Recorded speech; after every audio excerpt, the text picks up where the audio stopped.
नमस्कार दोस्तों, मेरा नाम है विजय कुमार गिरी और मैं आप लोगों का एक बार फिर से स्वागत करता हूं अपने यूट्यूब चैनल जिसका नाम है फॉर क्लासेस फॉर एग्रीकल्चर। दोस्तों, आज हम लोग बात करेंगे एग्रोनॉमी के 46वें लेक्चर की। रोज के तरीके से मैं 10 क्वेश्चन पूछूंगा, लेकिन ये 10 क्वेश्चन जो होने वाले हैं इसमें मैंने थोड़ा सा मॉडिफिकेशन किया है, जिससे अगर आप लोग इन 10 क्वेश्चन को समझोगे तो आपको कम से कम इस 10 क्वेश्चन से 50 से 60 फैक्ट्स पता चलेंगे।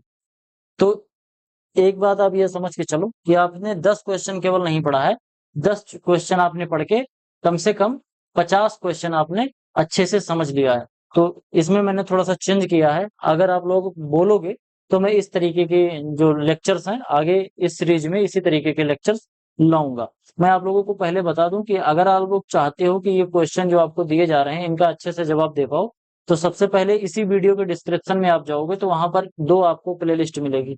एक प्लेलिस्ट तो जो वीडियो देख रहे हो इसी की प्लेलिस्ट है, और एक दूसरा है जो है ए कम्पिटेटिव बुक ऑफ एग्रीकल्चर जो नीमराज सुंडा जी ने लिखा है उसकी प्लेलिस्ट है। तो पहले आप वहां से देख के अच्छे से कॉन्सेप्ट को क्लियर करो, उसके बाद आप यहाँ पर आओ और इन क्वेश्चंस का आंसर देना स्टार्ट करो। चलिए आगे बढ़ते हैं। सबसे पहले मैं आप लोगों को बता दूं कि अगर आप लोग बीएससी एग्रीकल्चर कर रहे हो और इस समय आप लोग फर्स्ट सेमेस्टर में हो, तो यहाँ पर जो दिए गए कोर्सेज हैं ये आप लोग कोर्सेज सभी पढ़ रहे होंगे। अगर आप चाहते हो कि अच्छे से आपको पढ़ने को मिल जाए ये सभी कोर्सेज, आपको कहीं इधर उधर भटकने की जरूरत ना पड़े, तो आपको क्या करना है कि इस क्यूआर कोड को स्कैन करके 500 रुपए का पेमेंट करना है, और वो 500 रुपए का जो पेमेंट का स्क्रीनशॉट है वो मेरे पास भेजना है। टेलीग्राम पर जाके सर्च करना @विजय कुमार गिरी 945, जैसे लिखा है बिल्कुल एग्जैक्ट इसी तरीके से लिख के आप सर्च करना है। सर्च करोगे तो वहां पर आपको एक कॉन्टेक्ट मिलेगा, वहां पर आपको अपना स्क्रीनशॉट सेंड कर देना है जो आपने पेमेंट किया है, और अपना मोबाइल नंबर सेंड कर देना है। मात्र ये दो चीजें हमें प्रोवाइड कराने के बाद आपको जो पूरा कोर्स है वो प्रोवाइड करा दिया जाएगा। चलिए आगे बढ़ते हैं, देखते हैं सबसे पहला क्वेश्चन क्या है। सबसे पहला क्वेश्चन है the optimal temperature for wheat germination, यानी कि कह रहा है कि गेहूं की जर्मिनेशन के लिए इष्टतम तापमान कितना होता है। 10 to 15 डिग्री सेंटीग्रेड, 20 से 25 डिग्री सेंटीग्रेड, 30 से 35 डिग्री सेंटीग्रेड, या फिर 45 से 40 डिग्री सेंटीग्रेड। एक चीज मैंने और भी किया है कि आपको क्वेश्चन हिंदी और इंग्लिश आप दोनों भाषाओं में मिलेगा, लेकिन एक चीज होगा, कई बार आपको देखने को मिलेगा कि जो हिंदी है वो थोड़ी सी गलत हो सकती है, क्योंकि मैंने इसको जो ट्रांसलेट किया है, तो क्वेश्चन तो मैंने खुद से बनाया है लेकिन ट्रांसलेट करने के लिए मैंने गूगल ट्रांसलेट का इस्तेमाल करा है। तो हो सकता है थोड़ा बहुत भाषा में गड़बड़ी हो जाए, लेकिन अगर आप ओवरऑल समझोगे तो आपको क्वेश्चन समझ में आ जाएगा।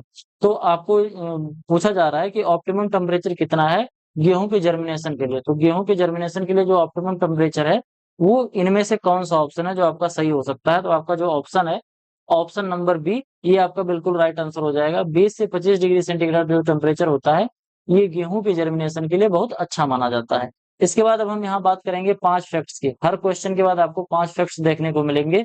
इस तरीके से आप एक क्वेश्चन को पढ़ के 5 फैक्ट के साथ साथ टोटल आपको 6 क्वेश्चन का फायदा होने वाला है। बोले तो आप 6 चीजें एक एक क्वेश्चन से आप समझ पाओगे। सबसे पहला जो है, 20 से 25 डिग्री सेंटीग्रेड जो टेम्परेचर होता है उससे जो कोलेप्टाइल होता है वो बहुत तेजी से निकलता है। कोलेप्टाइल का क्या मतलब होता है? प्रांकुर होता है। कोलेप्टाइल का जो बेसिकली मतलब होता है वो होता है प्रांकुर। प्रांकुर यानी कि जो आगे चलकर तना और पत्तियां बनाता है। और जब टेम्परेचर अच्छा मिल जाएगा तो 5 से 7 दिन के अंदर ही कोलेप्टाइल जो है वो अच्छे से इमर्ज हो जाएगा, बोले तो जमीन के नीचे से निकल आएगा, जर्मिनेशन हो जाएगा। टेम्परेचर अगर 30 डिग्री से ज्यादा हो जाता है तो जो जर्मिनेशन है वो काफी ज्यादा घट जाता है। बोले तो 30 degree centigrade is very harmful for the germination of wheat. Also affect seedling vigour negatively if too high. अगर टेम्परेचर बहुत ज्यादा हो जाएगा तो सीडलिंग विगोर जो होता है ये भी खराब हो जाएगा। बोले तो अगर जो सीड अपना है ये भी खराब हो जाएगा। सीड की जो वाइबिलिटी है, कि ऐसे समझो कि सीड का जो जर्मिनेशन की कैपेसिटी है ये भी खराब हो जाएगी। ऑप्टिमम रेंज अगर इसका अच्छे से मिल जाता है, ऑप्टिमम टेम्परेचर, तो इसकी वजह से यूनिफॉर्म जर्मिनेशन हो जाता है, और इससे आगे चलकर क्रॉप जो हमारी होती है वो अच्छी होगी। Critical for early growth in rabi season, ध्यान से समझना। जब हम रबी सीजन में खेती कर रहे होते हैं तो उसमें कई चीजें हम लोगों को देखने को मिलती हैं। एक तो हमने नवंबर में बुआई करी है, नवंबर दिसंबर जनवरी फरवरी और मार्च। अब जैसे ही मार्च आएगा उसी उसी के समय पर क्या होगा कि गर्म हवाएं चलने लगती हैं। और जब ये गर्म हवाएं जब चलती हैं तो इसकी वजह से हमारा जो गेहूं है वो जल्दी फोर्सफुल राइपनिंग में आ जाता है, यानी कि फोर्सफुल मैच्योरिटी में पहुंचता है। जिसकी वजह से जो मिल्की स्टेज वाला गेहूं होता है वो एकाएक सूखने लगता है, तो हार्डनेस आ जाता है और बाद में जो गेहूं है वो सुकड़ा सुकड़ा सा गेहूं लगता है। उसकी जो स्किन होती है सुकड़ी रहती है, चमकीला गेहूं नहीं होता है, और हमारा यील्ड जो है वो भी घट जाता है। तो अगर हमको अच्छा टेम्परेचर मिल जाए तो हम बहुत जल्दी से इसको बुआई कर सकते हैं, और अच्छी अगर ग्रोथ हो गई, अर्ली स्टेज में अगर पौधा कवर कर गया, तो जब मार्च अप्रैल आएगा, जब गर्मी का महीना चलने लगेगा, तो उधर तब तक अपना ये मैच्योरिटी पूरा कर चुका होगा, तो हमारी जो यील्ड है वो घटेगी नहीं। तो आई होप आपको जो ये मेरा नया कॉन्सेप्ट है अच्छा लग रहा होगा। अगर अच्छा लग रहा हो तो आप कमेंट बॉक्स में जरूर बता दीजिए, और बाकी एक बार लाइक करके हमें अपना सपोर्ट जरूर दीजिए। बढ़ते हैं, अगला क्वेश्चन देखते हैं। द फर्स्ट मेज hybrid released in India 1961 was, जो सबसे पहला हाइब्रिड जो मक्का का बनाया गया था 1961 में, वो कैसा था, वो कौन था? मतलब गंगा एक, दक्कन, या फिर रंजीत, इनमें से कौन सा था जो फर्स्ट बार बनाया गया था? तो इसमें जो सबसे फर्स्ट बार बनाया गया था वो गंगा बनाया गया था। लेकिन 1961 में इन सभी जो वेराइटीज थी, इन सभी को डेवलप करा गया था। लेकिन सबसे पहले इन तीनों तीनों में सबसे पहले गंगा को किया गया था। Ganga one, Deccan and Ranjit are others are release in 1961। Market the start market the start of India's marked the start of India's hybrid made program under All India Coordinated Research Project, जो 1956 में स्टार्ट हुआ था, सबसे पहले बार मक्का के लिए स्टार्ट हुआ था। वही जब चीज आया तो इसके बाद जो मक्का है इसके अंदर हाइब्रिडाइजेशन का कार्यक्रम शुरू हुआ और नई नई वेराइटीज डेवलप होने लगी। There were double hybrid cross with 4 to 5 ton per hectare yield potential, यानी कि जो अपना डबल हाइब्रिड होता है, इससे डबल हाइब्रिड से रिलेटेड एक क्वेश्चन मैंने पिछले लेक्चर में पूछा था। तो जो डबल हाइब्रिड होता है, बोले तो ए गुड़े बी और इधर सी गुड़े डी, इन दोनों को जब क्रॉस कराते हैं तो हमको क्या मिलता है? डबल हाइब्रिड मिलता है। क्या मिलता है? Double cross hybrid. इसके साथ साथ हम बात करते हैं आउट परफॉर्म्ड कंपोजिटिव। ध्यान से समझना, जो डबल क्रॉस हाइब्रिड होता है इसकी जो यील्ड होती है वो 4 से 5 टन पर हेक्टेयर होती है। वहीं मक्के में एक वेराइटी आती है जो कि कंपोजिट वेराइटी होती है। कंपोजिट वेराइटी का जो है यील्ड है वो लगभग 2 टन पर हेक्टेयर है। तो 2 टन पर हेक्टेयर से ज्यादा होता है, लगभग 2 से 2.5 गुने ज्यादा प्रोडक्शन करता है अपना जो डबल डबल क्रॉस हाइब्रिड होता है मक्का। जिसकी वजह से जब डबल क्रॉस हाइब्रिड बनाया गया तो मक्का का जो प्रोडक्शन है वो खरीफ सीजन में काफी ज्यादा बढ़ गया। अगला क्वेश्चन देखते हैं। Purple leaf margin in orange indicate deficiency of, जो मेज होता है, मेज बोले तो मक्का, इसमें जो इसकी पत्तियों की जो मार्जिन होती है, पत्तियों की मार्जिन का मतलब ये पत्तियों का जो किनारा होता है ये हल्का से पर्पल कलर का हो जाता है। ये कौन से न्यूट्रिएंट के डिफिशियंसी की वजह से होता है, ये पूछा जा रहा है। Option A nitrogen, option B phosphorus, option C potassium, या ऑप्शन डी मैग्नीशियम, इनमें से कौन सा ऑप्शन है जो आपका राइट आंसर हो सकता है? तो आपका जो ऑप्शन नंबर बी है बोले तो फास्फोरस, ये आपका बिल्कुल राइट आंसर हो जाएगा। Phosphorus deficiency causes purple leaf margin in मेज, यही क्वेश्चन पूछा गया था। Common in cold soil below 15 degree centigrade limit क्या है? Phosphorus intake Uptake. ध्यान से समझना, जब टेम्परेचर काफी ज्यादा ठंडा हो जाता है, बोले तो 15 डिग्री सेंटीग्रेड से कम टेम्परेचर हो जाता है, तो इस कंडीशन में जो फास्फोरस है इसका अपटेक बंद हो जाता है। बोले तो पौधे इसको एब्जॉर्ब करना कम कर देते हैं, इस वजह से ये सिम्टम देखने को मिलता है। और जब ये फास्फोरस कम हो जाएगा तो आपको पता है कि जो फास्फोरस होता है वो जो एटीपी सिंथेसिस होती है और एंथोसाइनिन का एक्यूमुलेशन जो होता है, उनमें फास्फोरस का बहुत ज्यादा इंपॉर्टेंट रोल होता है। तो अगर फास्फोरस नहीं होगा तो चाहे एटीपी की सिंथेसिस हो और चाहे एंथोसाइनिन का एक्यूमुलेशन हो, ये दोनों ही चीजें रुक जाती हैं। Affect older leaf first due to nutrient mobility, इसकी जो न्यूट्रिएंट मोबिलिटी होती है ये सबसे पहले क्या करता है? ओल्डर लीफ को अफेक्ट करता है। यानी जो पिंक कलर देखने को मिलेगा ये सबसे पहले जो अपनी पुरानी पत्तियां हैं, बोले तो जो नीचे वाली पत्तियां हैं इनमें देखने को मिलेगा, और बाद में जो ऊपर वाली पत्तियां हैं वहां पर देखने को मिलता है। Corrected by applying phosphorus fertiliser like di ammonium phosphate, DAP डाल दोगे तो फॉस्फोरस की कमी पूरी हो जाएगी। तो हमारा जो ये पिंक वाली बीमारी है ये नहीं लगेगी। चलिए अगला क्वेश्चन देखते हैं। सोरगम जिसको हम ज्वार बोलते हैं, इसका ओरिजिन प्लेस क्या है? South America, Africa, south east Asia या फिर मेडिटेरेनियन रीजन? इनमें से कौन सा ऑप्शन है जो आपको बताता है कि ज्वार का जन्म स्थान क्या है? ठीक, सोरगम बोले तो ज्वार। इसको देखते हैं तो इसका जो करेक्ट ऑप्शन है वो है ऑप्शन नंबर बी, बोले तो अफ्रीका। अफ्रीका में माना जाता है ज्वार का ओरिजिन प्लेस। सोरगम जो बाइकलर होता है, साइंटिफिक नेम होता है, ये डोमेस्टिकेटेड इन यूथोपिया 5000 साल पहले। ठीक, यानी कि जो सोरगम की बुआई सबसे पहली बार स्टार्ट करी गई थी, तो आज से लगभग 5000 साल पहले इसकी बुआई शुरू कर दी गई थी।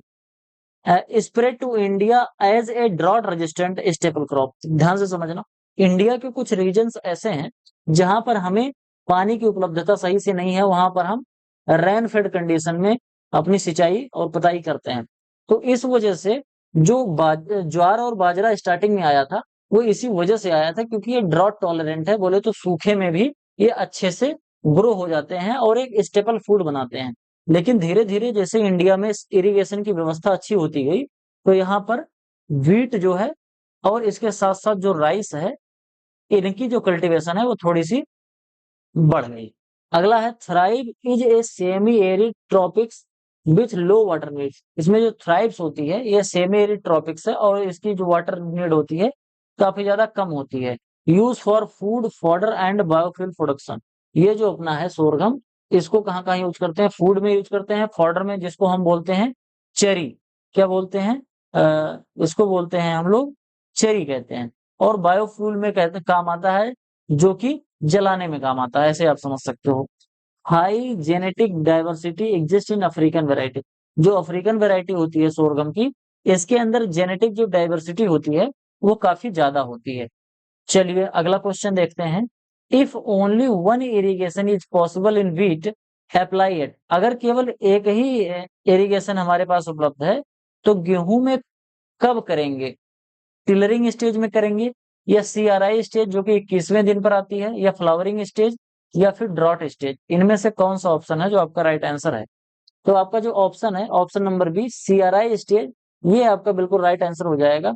ध्यान से समझना, जब हमारे पास केवल और केवल एक सिंचाई की व्यवस्था होती है गेहूं में, तो हम केवल एक सिंचाई कब कर देते हैं? एक सिंचाई अपना जो सीआरआई स्टेज होता है, इसी स्टेज में सिंचाई कर देते हैं। इससे फायदा क्या होगा? इससे फायदा ये होता है कि हमारा जो क्राउन रूट होता है, बोले तो ये वाली जो टर्सरी रूट निकलती है, मैंने कई बार बताया है, तो ये टर्सरी रूट जो निकलती है वो अच्छे से निकल पाएगी। और जब रूट अच्छे से निकल पाएगा तो ओवरऑल पौधे का डेवलपमेंट भी अच्छा होता है। जो सीआरआई होता है, जिसको हम क्राउन रूट इनिशिएशन बोलते हैं, ये 21वें दिन आता है after sowing, day after sowing. DS का मतलब होता है day after sowing. Boost tiller survival, जिससे टिलरिंग अच्छे से हो पाती है। Increase tillers from 3 to 4 to 10 to 12 पर स्क्वायर मीटर। यानी कि पहले टिलर 3 से 4 होते हैं, लेकिन बाद में ये टिलर स्क्वायर मीटर नहीं होना चाहिए, यहाँ पर ये गलत हो गया है। ये पर पर सीड की जगह पर होना चाहिए। तो टिलर स्टार्टिंग में कितना होता है? 3 से 4 होता है। लेकिन जैसे मान लो जब धान लगाते हैं, तो धान हम 2 या 3 पत्तियां लगाते हैं, फिर ये बाद में कितना हो जाता है? ये 20 तक पहुंच जाता है, 15 तक पहुंच जाता है। तो ये जो 2 या 3 से 15 तक पहुंचा, इसी को क्या बोलते हैं? टिलरिंग बोलते हैं। तो जब सीआरआई स्टेज में हम सही से इरिगेशन कर देते हैं, तो जहां पर 3-4 टिलर थे, वहां पर 10-12 टिलर हो जाते हैं, यानी कि एक जगह पर 10-12 पौधे कायदे से उग जाते हैं, तो टिलरिंग बड़ी बहुत बढ़िया हो जाती है। Enhance enhance root development for better nutrient uptake. जब रूट अच्छे से डेवलप होगा तो न्यूट्रिएंट अच्छे से पौधे अब्सॉर्ब कर पाएंगे। Contribute 30 to 40% of the final yield. कहने का मतलब, अगर हमने केवल और केवल सीआरआई स्टेज को छोड़ दिया, तो हमको जहां पर 100 किलो उत्पादन मिलना था, वहां हमारा उत्पादन घट जाएगा, तो हमको केवल 60 से 70 किलोग्राम उत्पादन ही मिलेगा। इस वजह से CRI stage is the one of the most critical stage for irrigation if we have only one irrigation is available। इसके बाद critical for early vegetative growth in rabi season. क्योंकि ये अर्ली स्टेज होती है, तो अर्ली अगर एक बार सिंचाई कर देंगे तो बहुत अच्छे से ये ग्रो हो जाती है। इसके बाद अगला क्वेश्चन है, कुछ herbicide control phalaris minor in wheat. ये क्वेश्चन एक बार मैंने और पूछा था, यहाँ फिर से पूछ रहा हूँ। कि ये जो है फ्लेरिस माइनर को कंट्रोल करने के लिए कौन सा हर्बिसाइड यूज करते हैं, 2,4-D, आइसोप्रोपिरान, एट्राजीन या फिर ग्लाइफोसेट। तो इन चारों में से कौन सा ऑप्शन आपका सही है? तो आपका जो ऑप्शन है वो है आइसोप्रोपिरान। बोले तो ऑप्शन नंबर बी आपका बिल्कुल सही ऑप्शन है। इसके साथ साथ जब आइसोप्रोपिरान थोड़ा सा वो हो जाता है, रेजिस्टेंट हो जाता है, तो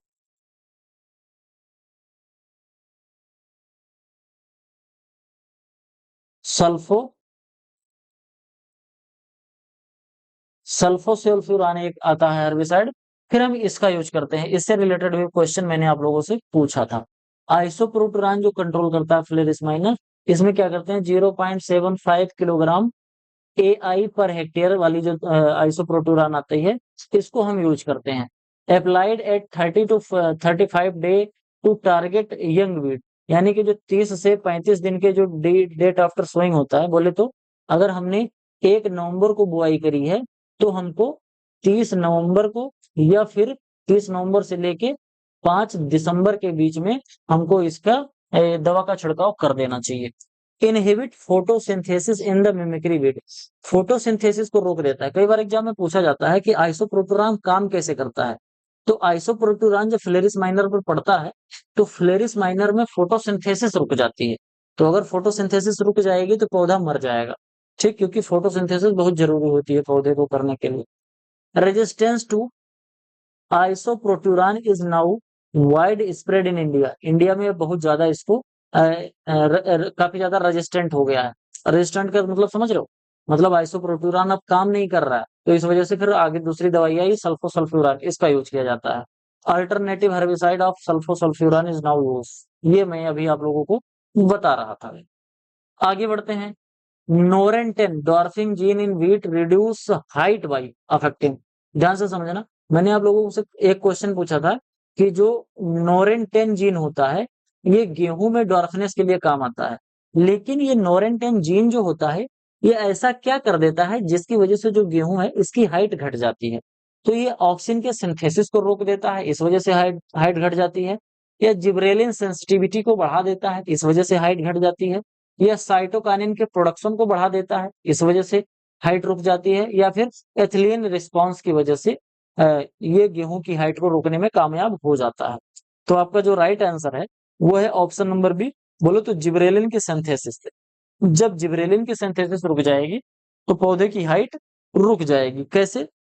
नोरेंटेन जो कि RH1 और RH1 एंड RH2, मैंने आप लोगों को बताया था ना कि यही दोनों रिस्पॉन्सिबल होते हैं नोरेंटेन में, ब्लॉक जिब्रेलिन सिग्नलिंग इन वीट, वीट में जिब्रेलिन की सिग्नलिंग को रोक देता है, जिसकी वजह से क्या हो जाता है, स्टेम का इलोंगेशन बंद हो जाता है और लॉजिंग कम हो जाती है। जब पौधा ज्यादा बड़ा रहेगा तो गिरने की संभावना ज्यादा रहेगी, पौधा छोटा रहेगा तो गिरने की संभावना काफी ज्यादा लो रहती है और इसमें हाई रहेगी। Allow better response to high fertiliser input, fertiliser अगर हम डालेंगे तो हमारी क्रॉप अच्छे से ग्रो होगी बिना किसी समस्या के। Increase harvest index by reducing energy to grain, harvesting index हमारा इंक्रीज हो जाएगा। कैसे? हार्वेस्टिंग इंडेक्स में मैंने बताया था सिंक ऑब्लिक सोर्स होता है, sink oblique source upon multiplied by 100, ये मैंने आपको एग्रोनॉमी में पढ़ाया था। तो ये चीज क्या होता है, सिंक ऑब्लिक सोर्स का मतलब ये है कि गेहूं ज्यादा होगा भूसा कम होगा, क्योंकि हाइट कम हो रही है। तो भूसा अल्टीमेटली बनता किससे, भूसा पत्तियों से, और जो उसका तना होता है इन्हीं से भूसा बनता है। तो ये सब जब कम होंगे तो भूसा कम बनेगा, गेहूं ज्यादा मिलेगा, तो हार्वेस्टिंग इंडेक्स हमारा इंक्रीज हो जाएगा। Key to green revolution high yielding variety, जो गेहूं की जो हाई यील्डिंग वेराइटी डेवलप करी गई थी उसमें सबसे ज्यादा इंपॉर्टेंट रोल था ये डॉर्फिंग जीन की वजह से। जब डॉर्फिंग जीन आई, पौधे छोटे होने लगे, तो जो किसान न्यूट्रिएंट डालते थे वो न्यूट्रिएंट पौधे की हाइट बढ़ाने की बजाय ग्रेन में ज्यादा जाने लगे। पौधे अपनी हाइट कम बढ़ाते थे और जो उनके पास न्यूट्रिएंट अब्सॉर्ब करते थे उसकी मदद से वो गेहूं का ग्रेन बढ़ाते थे, तो उत्पादन बढ़ जाता था, गेहूं हमको ज्यादा मिलता था। मेज यील्ड इम्प्रूव्स व्हेन सोनिंग, मेज की जो यील्ड है वो इम्प्रूव होती है जब उसकी सोइंग कब हो, नॉर्थ वेस्ट रो में करी जाए, मतलब इसका उत्तर नॉर्थ साउथ में करी जाए यानी कि उत्तर दक्षिण में, या ईस्ट वेस्ट में करी जाए यानी कि पूरब पश्चिम में, या सर्कुलर पैटर्न में बोले तो ऐसे ऐसे करके बुआई करी जाए। सर्कुलर पैटर्न में आप लोगों ने कई बार देखा होगा इस तरीके से गन्ने की बुआई करते हैं, या फिर जिगजैग रो में ऐसे जिगजैग कहीं भी ऐसे छिड़क दो। तो किस तरीके की पंक्ति में मक्का का जो पैदावार है ये बढ़िया होती है। तो जो मक्के की पैदावार है वो बढ़िया होती है ईस्ट वेस्ट, बोले तो पूरब पश्चिम में जब हम लगाते हैं। अब ये पूरब पश्चिम में लगाने से यील्ड क्यों बढ़ती है या मक्के के लिए अच्छा क्यों होता है उसको हम समझाते हैं। ध्यान से समझना, जो मैं चीज बोल रहा हूं इसको बहुत ध्यान से समझना। कैसे? आप लोगों ने देखा होगा कि गर्मी के समय पे जो हवाएं चलती हैं, जैसे मान लो मैंने ये बना दिया, ये क्या होगा उत्तर, ये हो गया दक्षिण, ये हो गया पूरब और ये हो गया पश्चिम। जो हवाएं चलती हैं आप लोगों ने देखा होगा ज्यादातर हवाएं ऐसे ऐसे चलती हैं। ठीक कैसे चलेंगी? बोले तो पूरब से पश्चिम की तरफ ज्यादा चलती है, ऐसे हवा ज्यादा चलेगी। इस तरीके से हवा कम चलती है, कभी पूर्वाई चलती है कभी पछुआई चलती है। तो अब क्योंकि हवा इस तरीके से चल रही है पूरब पश्चिम में, तो इसी डायरेक्शन में अगर हम बुआई करेंगे, बोले तो एक रो यहाँ, एक रो यहाँ, एक रो यहाँ, एक रो यहाँ, इस तरीके से जब हम रो बनाते हैं तो बीच में से हवा आराम से पास हो जाती है। और अगर हमने रो ऐसे बना दिया तो हवा आएगी इसमें फंस जाएगी पत्तियों में, तो मक्का जो है वो गिरने की संभावना बढ़ जाती है। तो क्योंकि हवा भी पूरब पश्चिम में चलती है तो इस वजह से हमको ईस्ट वेस्ट यानी पूरब पश्चिम में पंक्तियों की बुआई भी करनी चाहिए मक्के में। इसकी वजह से लगभग 15 से 20% हमारा जो लाइट है वो ज्यादा पौधे पा पाते हैं, और अगर लाइट ज्यादा पाएंगे तो फोटोसिंथेसिस अच्छी होगी और क्रिटिकल ग्रोथ बहुत अच्छे से हो पाएगी। Specially beneficial in kharif season with light, high sunlight. जब हाई सनलाइट होता है तो खरीफ में इसके लिए काफी ज्यादा जरूरत पड़ती है। Reduce shedding compare to the north west direction. North west direction में होता है तो एक प्रॉब्लम और आती है कि जब धूप होगी इधर से पूरब में पूरब से धूप आएगी।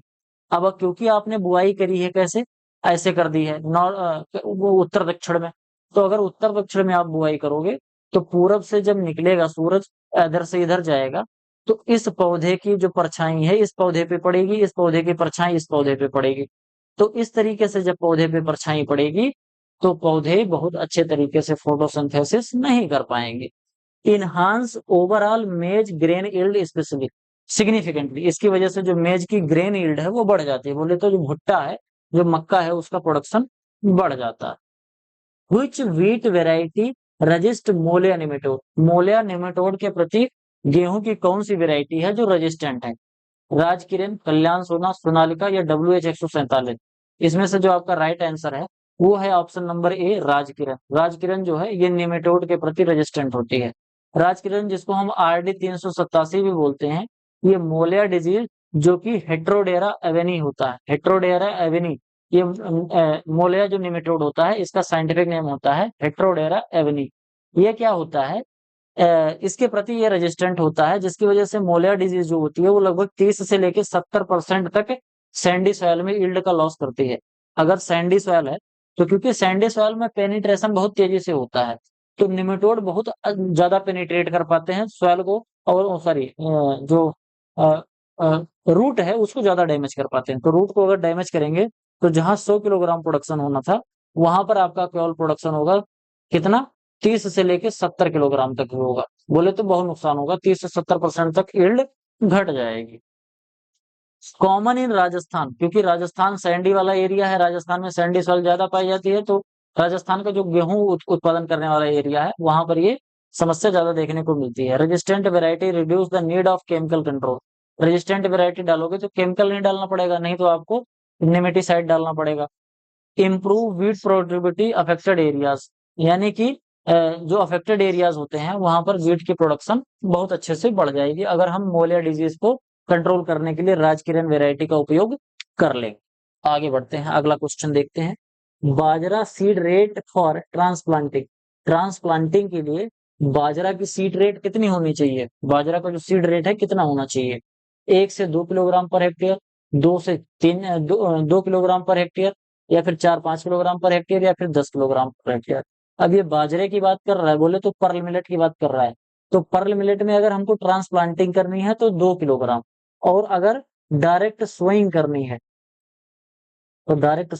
है तो 4 से 5 किलोग्राम, ये जरूरियात कर लेना। ट्रांसप्लांटिंग में बाजरा केवल 2 किलोग्राम लगता है। Reduce seed requirement 50% compare to the direct sowing. इसमें से लगभग ये 50% घट गया, जहां पर 4 किलो लगना था तहां 2 ही किलो लग रहा है। और इसके बाद 25 से 30 दिन ओल्ड सीडलिंग ट्रांसप्लांटिंग, यानी कि पहले बाजरा की बुआई करो, 25 से 30 दिन का जब बाजरा हो जाए तब इसको, जैसे गेहूं जैसे धान की नर्सरी लगाते हैं, ठीक उसी तरीके से इसकी नर्सरी लगा के फिर इसको भी लगाया जाता है। Improve stand establishment of uneven field, क्योंकि जो बाजरा होता है तो आप लोगों ने देखा होगा बाजरे के जो सीड होते हैं बहुत छोटे छोटे होते हैं। अब छोटे सीड के साथ प्रॉब्लम क्या आती है, इनकी सोइंग में सीड जो होते हैं वो लाइन से गिरते नहीं है, बहुत अनइवन सोइंग हो जाती है, ब्रॉडकास्टिंग हो जाती है। और ब्रॉडकास्टिंग अच्छा नहीं होता, क्योंकि कहीं पर जो सीड होते हैं बहुत पास पास हो जाएंगे और कहीं कहीं पर बहुत दूर दूर हो जाते हैं, जिससे प्रोडक्शन अच्छा नहीं मिलता है।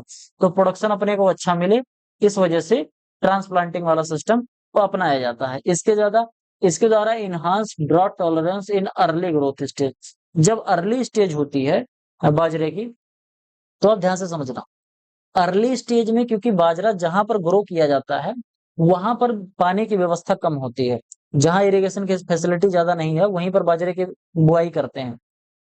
अब क्योंकि बाजरे को पानी नहीं मिल रहा है और इनिशियल स्टेज में बाजरे को थोड़ा थोड़ा पानी चाहिए, क्योंकि इनिशियल स्टेज में बाजरे की जो जड़ है वो बहुत अच्छे से डेवलप नहीं रहती है कि वो मॉइस्चर पा जाए। तो इस वजह से जब हम इसको नर्सरी में ग्रो करते हैं तो नर्सरी में हम सिंचाई कर लेंगे, ठीक, क्योंकि नर्सरी छोटी सी रहेगी तो ढेर सारे पौधों को हम थोड़ा सा पानी देके ही प्रॉपर सिंचाई कर पाते हैं। तो इससे जो हमारा सक्सेस रेट है वो बढ़ जाता है और अल्टीमेटली हमारी यील्ड बढ़ जाती है।